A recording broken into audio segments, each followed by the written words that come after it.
Já, þetta alltaf stuttur tími og mikið rætt og mjög líkur að funda stjóri, þannig að þetta fór vítt og breitt.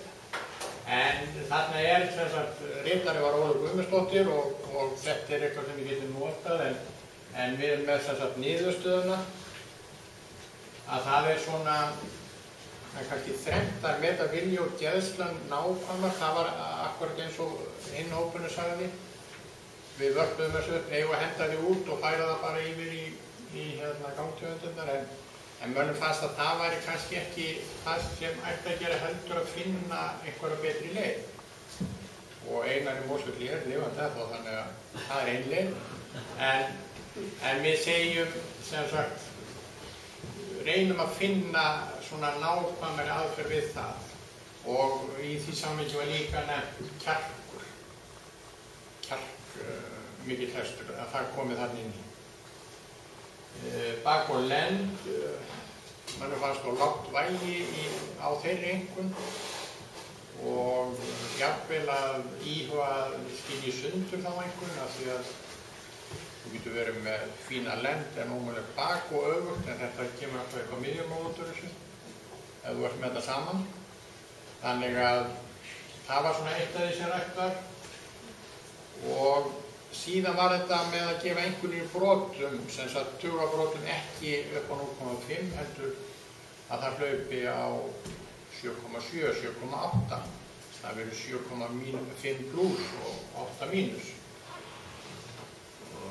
Menn töluðum að það þýddi kannski minni teikni, en við vörpum þessu fram til íhugunar og við segjum það að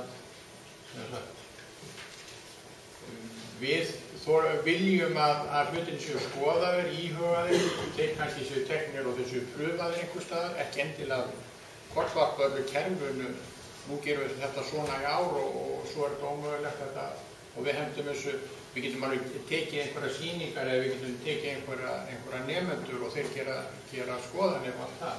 Þannig að þetta þessi þrjú atriði, það vilji og geðsla, bak og lend og einhverju brotum sem við leggjum til.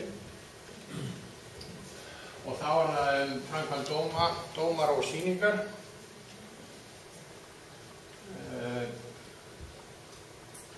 Það var þetta með aðskilja dómara, þetta var svona, auðvitað var hópurinn ekkert bara alveg samstöð, svona viljum við hafa þetta og svona viljum við ekki hafa þetta.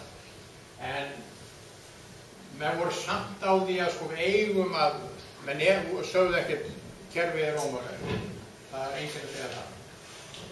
En við viljum svona þróa þetta áfram. Það að prófa aðskilda dómgæslu, menn voru ýmsir sem að töldu það til bóta. Pappírslausu dómar, það var rætt og engar upplýsingar, sumum fannst að það ætti að vera og öðrum ekki. Allavega er þetta eitthvað sem að þarf að hugsa vel hvort að þetta er að vera. Og svo kom þetta með skýra siðareglur og þær væru skýrar niðurskrifaðar og það væru einhver sem sagt ef það er verið að brjóta þær, hvað þá að gera og svo framvegis. Þannig að við teljum að þetta þurfi að vera skýrara sem sagt og við segjum sko það þarf að eyða tortryggni. Það þarf að vera þannig að dómarar, við vitum það allir dómarar að gera þitt besta og þeir gera þetta af heilum hug, en það má ekki vera þannig að þetta ekki horfa það má ekki vera þannig að menn séu tortrygnir og menn segja að þetta er ómögulegt, þessi var að dæma og þar með þetta virkar ekki. Við þurfum að losna við tortrygnina á einhvern hátt. Síðan var það úrvinnslu og nýtingu niðurstaðna, við fórum svona svolítið út og suður þar, og þarna með dóma og sýningar, við rættum mjög lítið sýningar aðstæður, en það var samt einn tillaga sem kom fram sem ég leist ágætlega og hún kom ekki frá mér, það var að það er öll frost að henda möggerismjöru.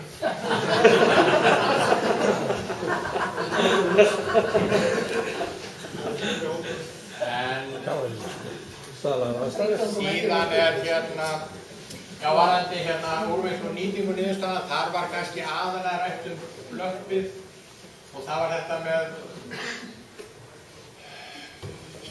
þá breytingu sem var gerð 98 á afkvæma dómi kynbóta hrissna að þar það einhver hrissun að vegu svo sterkt að hrissan að fá heiðursverðlaun á þess að afkvæmi séu endilega búin að sýna að þetta sé alvöru kynbóta meri. Það var svona kannski það helsta sem kom fram þar. En kannski aðalatriði, þetta er náttúrulega mjög stutt og mjög snöggsoðið, að það var þetta að við erum allt og lélega að halda málþing. Við eigum að gera þetta á hverju ári, ekki bara af því að það er sparkað í rassinn á okkur og það er verið að kvart yfir einhverju, heldur við eigum að hittast aftur og aftur og ræða þetta.